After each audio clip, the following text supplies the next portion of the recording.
नमस्कार दोस्तों, स्वागत है आपका केबी किचन में। आज मैं आपके सामने एक रेसिपी लेके आया हूँ।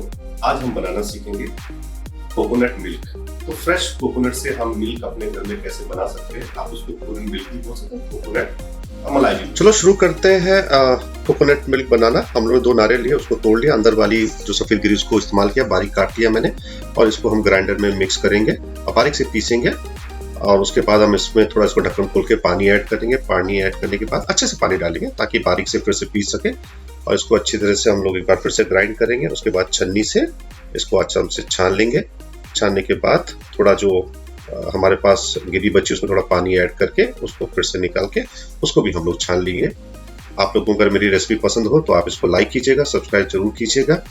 और ये जो कोकोनट मिल्क है इसको हम लोग खास तौर पर प्रॉन करी में इस्तेमाल करते हैं। बहुत ही स्वादिष्ट बनती है प्रॉन करी से। तो ये रेडी है हमारा कोकोनट मिल्क।